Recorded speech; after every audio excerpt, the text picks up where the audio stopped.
ರಾಜ್ಯದಲ್ಲಿ ಎಸ್ಐಆರ್ ನಿಯಮ ಉಲ್ಲಂಘನೆ ಆಗ್ತಾ ಇದೆಯಾ? ಎಸ್ಐಆರ್ನ ಹೈಜಾಕ್ ಮಾಡಿದ್ಯಾ ರಾಜ್ಯ ಸರ್ಕಾರ? ರಾಜ್ಯದಲ್ಲಿ ಎಸ್ಐಆರ್ ನಿಯಮ ಉಲ್ಲಂಘನೆ ಆಗ್ತಾ ಇದೆಯಾ? ಎಸ್ಐಆರ್ನ ಹೈಜಾಕ್ ಮಾಡಿದ್ಯಾ ರಾಜ್ಯ ಸರ್ಕಾರ ಅಂತ ಪ್ರಶ್ನೆಗಳು ಹುಟ್ಕೊಳ್ತಾ ಇದೆ. ಪ್ರತಿಪಕ್ಷಗಳ ಆರೋಪ ನಿಜಾನಾ? ಸಿಎಂ ಏನ್ ಹೇಳ್ತಾರೆ ಇದ್ರ ಬಗ್ಗೆ? ಹಾಗಾದ್ರೆ ಮುಖ್ಯ ಚುನಾವಣೆ ಅಧಿಕಾರಿಗೆ 3 ಪುಟಗಳ ದೂರು ನೀಡಲಾಗಿದೆ. ಬಿಜೆಪಿ ಜೆಡಿಎಸ್ನಿಂದ ಇಸಿಗೆ ಡೀಟೇಲ್ ಕಂಪ್ಲೇಂಟ್ ಮಾಡಲಾಗಿದೆ.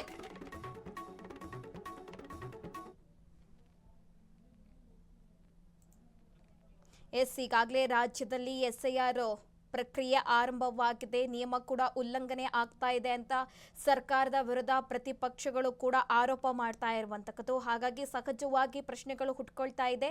ಎಸ್ಐಆರ್ ನಿಯಮ ಉಲ್ಲಂಘನೆ ಆಗ್ತಾ ಇದೆಯಾ ಅಂತ ಪ್ರತಿಪಕ್ಷಗಳು ಈ ಹಿಂದೆ ಆರೋಪ ಕೂಡ ಮಾಡಿರುವಂತಕ್ಕದ್ದು. ಹಾಗೆ ಮುಖ್ಯ ಚುನಾವಣಾ ಅಧಿಕಾರಿಗೆ 3 ಪುಟಗಳ ದೂರು ಕೂಡ ನೀಡಲಾಗಿದೆ. ಏನೇನಾಗ್ತಾ ಇದೆ, ಏನು ಅಕ್ರಮ ನಡೀತಾ ಇದೆ, ಏನು ಪ್ರತಿಪಕ್ಷಗಳು ಆರೋಪ ಮಾಡ್ತಾ ಇದೆಯೋ ಆ ವಿಚಾರಕ್ಕೆ ಸಂಬಂಧಪಟ್ಟಂತೆ ಚುನಾವಣಾ ಅಧಿಕಾರಿಗೆ 3 ಪುಟಗಳ ದೂರು ನೀಡಲಾಗಿದೆ. ಬಿಜೆಪಿ ಹಾಗೆ ಜೆಡಿಎಸ್ ಇಸಿಗೆ ಇಲ್ಲಿ ಕಂಪ್ಲೇಂಟ್ ಕೊಟ್ಟಿರುವಂತಕ್ಕದ್ದು. ಈಗಾಗಲೇ ರಾಜ್ಯದಲ್ಲಿ 18 ದೋಸ್ತಿ ನಾಯಕರ ಸಹಿಯುಳ್ಳ ದೂರು ಸಲ್ಲಿಕೆಯಾಗಿದೆ. ಸರ್ಕಾರದ ವಿರುದ್ಧ ಕಮಲ ಹಾಗೆ ದಳ ನಾಯಕರ ಗುಡುಗು. ರಾಜ್ಯದಲ್ಲಿ ನಡೆಯುತ್ತಿರುವ ಎಸ್ಐಆರ್ನಲ್ಲಿ ಸಾಕಷ್ಟು ಅಕ್ರಮ ಆಗ್ತಾ ಇದೆ ಅಂತ ಆರೋಪ ಮಾಡ್ತಾ ಇರುವಂತಕ್ಕದ್ದು. ಎಸ್ಐಆರ್ ಹೆಸರಿನಲ್ಲಿ ಪ್ರಜಾಪ್ರಭುತ್ವ ಮೌಲ್ಯಗಳು ಗಾಳಿಗೆ ತೂರಲಾಗ್ತಾ ಇದೆ. ಅಧಿಕಾರಿಗಳಿಂದಲೇ ಎಸ್ಐಆರ್ ಮೌಲ್ಯಗಳಿಗೆ ತಿಲಾಂಜಲಿ ನೀಡಲಾಗ್ತಾ ಇದೆ. ಬಿಎಲ್ಒಗಳು ಮನೆ ಮನೆಗೆ ಭೇಟಿ ಕೊಟ್ಟು ಎಸ್ಐಆರ್ ಪ್ರಕ್ರಿಯೆ ಮಾಡ್ತಾ ಇಲ್ಲ. ಡಿಕೆಶಿ ಸರ್ಕಾರದ ಮೇಲೆ ಪ್ರತಿಪಕ್ಷಗಳು ಸಾಲು ಸಾಲು ಆರೋಪ ಮಾಡ್ತಾ ಇರುವಂತಕ್ಕದ್ದು.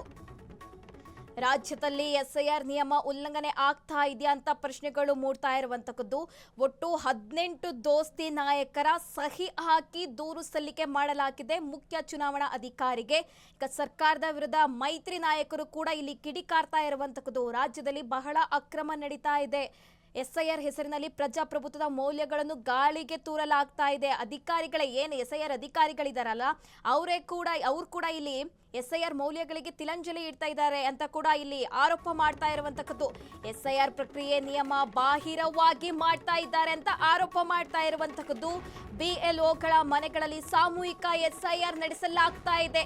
ಕಲ್ಯಾಣ ಮಂಟಪ ಮಸೀದಿಗಳಲ್ಲೂ ಕೂಡ ಅಕ್ರಮವಾಗಿ ಪ್ರಕ್ರಿಯೆ ನಡೀತಾ ಇದೆ. ಹಾಗೆ ವಾಟ್ಸ್ಆಪ್ ಗ್ರೂಪ್ಗಳನ್ನು ಸೃಷ್ಟಿಸಿಕೊಂಡು ಅಕ್ರಮವಾಗಿ ಎಸ್ಐಆರ್ ಪ್ರಕ್ರಿಯೆ ಮಾಡಲಾಗ್ತಾ ಇದೆ. ಸಾಮೂಹಿಕವಾಗಿ ಅಕ್ರಮ ಎಸ್ಐಆರ್ ಪ್ರಕ್ರಿಯೆ ಮಾಡ್ತಾ ಇದ್ದಾರೆ ಅಂತ ಆರೋಪ ಮಾಡ್ತಾ ಇರುವಂತಕ್ಕದ್ದು. ಮನೆ ಮನೆಗೆ ಹೋಗುವ ಬದಲು ಕಲ್ಯಾಣ ಮಂಟಪ ಚೌಟ್ರಿಯಲ್ಲಿ ಪ್ರಕ್ರಿಯೆ ಮಾಡ್ತಾ ಇದ್ದಾರೆ ಅಂತ ಆರೋಪದ ಮೇಲೆ ಆರೋಪ ಮಾಡ್ತಾ ಇರುವಂತಕ್ಕದ್ದು ಇಲ್ಲಿ ಮೈತ್ರಿ ನಾಯಕರು. ಹಾಗೆ ಮಸೀದಿ ಸಾರ್ವಜನಿಕ ಸ್ಥಳಗಳಿಗೆ ಬರುವಂತೆ ಪ್ರೋತ್ಸಾಹ ಕೊಡ್ತಾ ಇದ್ದಾರೆ ಬಿಎಲ್ಒಗಳು ಅಂತ ಕೂಡ ಇಲ್ಲಿ ಮೈತ್ರಿ ನಾಯಕರು ಸಾಲು ಸಾಲು ಆರೋಪ ಮಾಡ್ತಾ ಇರುವಂತಕ್ಕದ್ದು. ಇದು ಎಸ್ಐಆರ್ ಮಾರ್ಗಸೂಚಿಗಳ ಸ್ಪಷ್ಟ ಉಲ್ಲಂಘನೆ ಅಂತ ಗಂಭೀರ ಆರೋಪ ಮಾಡ್ತಾ ಇರುವಂತಕ್ಕದ್ದು. ಸರ್ಕಾರದ ವಿರುದ್ಧ ಇದೀಗ ಪ್ರತಿಪಕ್ಷಗಳು ಮುಗಿ ಬಿದ್ದಿರುವಂತಕ್ಕದ್ದು. ಎಸ್ಐಆರ್ ಪ್ರಕ್ರಿಯೆಯನ್ನು ಈಗ ಅಸ್ತ್ರವಾಗಿ ಬಳಸಿಕೊಂಡಿದ್ದಾರೆ ಮೈತ್ರಿ ನಾಯಕರು. ಎಸ್ಐಆರ್ ಪ್ರಕ್ರಿಯೆ ಆರಂಭ ಆದ ದಿನದಿಂದಲೂ ಕೂಡ ಪ್ರತಿಪಕ್ಷದ ನಾಯಕರು ಕಿಡಿಕಾರ್ತಾ ಇದ್ದಾರೆ. ಎಚ್ಡಿಕೆ ಕೂಡ ವಿಡಿಯೋ ರಿಲೀಸ್ ಮಾಡುವ ಮೂಲಕ ಕಿಡಿಕಾರಿದ್ರು. ಆದರೂ ಕೂಡ ಅವರು ಎಸ್ಐಆರ್ ಪ್ರಕ್ರಿಯೆಯಲ್ಲಿ ಭಾಗಿಯಾಗಿದ್ರು. ಇದೀಗ ಬಿಜೆಪಿ ನಾಯಕರು ಕೂಡ ಎಸ್ಐಆರ್ ಪ್ರಕ್ರಿಯೆ ವಿರುದ್ಧ ಗಂಭೀರ ಆರೋಪ ಮಾಡ್ತಾ ಇದ್ದಾರೆ. ಸಾಲು ಸಾಲು ಆರೋಪ ಮಾಡಿ 3 ಪುಟಗಳ ದೂರು ಸಲ್ಲಿಕೆ ಮಾಡಿರುವಂತಕ್ಕದ್ದು. ಸಾಮೂಹಿಕ ಎಸ್ಐಆರ್ ಪ್ರಕ್ರಿಯೆ ಪ್ರಜಾಪ್ರಭುತ್ವದಲ್ಲಿ ಆತಂಕಕಾರಿ. ರಾಜ್ಯದಲ್ಲಿ ಪಾರದರ್ಶಕವಾಗಿ ಎಸ್ಐಆರ್ ಪ್ರಕ್ರಿಯೆ ನಡೀತಾ ಇಲ್ಲ ಅಂತ ಆರೋಪ ಇಲ್ಲಿ. ಈ ಹಿನ್ನೆಲೆಯಲ್ಲಿ ಚುನಾವಣಾ ಆಯೋಗ ತುರ್ತು ತನಿಖೆ ಕೈಗೊಳ್ಳಬೇಕು. ಇವರಿಗೂ ಏನೇನು ಆಗಿದೆಯೋ ಆ ಅರ್ಜಿಗಳನ್ನು ಮರುಪರಿಶೀಲನೆ ಮಾಡಬೇಕಂತ ಒತ್ತಾಯಿಸ್ತಾ ಇದ್ದಾರೆ. ಕಡ್ಡಾಯವಾಗಿ ಮನೆ ಮನೆಗೆ ಹೋಗಿ 3 ಅರ್ಜಿ ಭರ್ತಿ ಮಾಡಿಸಬೇಕು. ತಪ್ಪು ಎಸಗಿದ ಅಧಿಕಾರಿಗಳ ವಿರುದ್ಧ ಕ್ರಮ ಆಗಬೇಕು ಅಂತ ಒತ್ತಾಯ ಮಾಡ್ತಾ ಇರುವಂತಕ್ಕದ್ದು.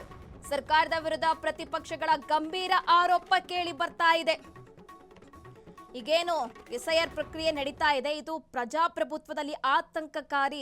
ಪಾರದರ್ಶಕವಾಗಿ ರಾಜ್ಯದಲ್ಲಿ ಎಸ್ಐಆರ್ ಪ್ರಕ್ರಿಯೆ ನಡೀತಾ ಇಲ್ಲ. ಹಾಗಾಗಿ ಚುನಾವಣಾ ಆಯೋಗ ತುರ್ತು ತನಿಖೆ ಕೈಗೊಳ್ಳಬೇಕು ಈ ವಿಚಾರದಲ್ಲಿ ಅಂತ 3 ಪುಟಗಳ ದೂರು ನೀಡಿರುವಂತಕ್ಕದ್ದು ಇಲ್ಲಿ ಮೈತ್ರಿ ನಾಯಕರು, ಪ್ರತಿಪಕ್ಷಗಳ ನಾಯಕರು. ಹಾಗೆ ಈಗೇನೇನು ಅರ್ಜಿ ಭರ್ತಿ ಮಾಡಲಾಗಿದೆಯೋ ಅದನ್ನು ಮರುಪರಿಶೀಲನೆ ಮಾಡಬೇಕು ಅಂತ ಕೂಡ ಕಿಡಿಕಾರ್ತಾ ಇದ್ದಾರೆ.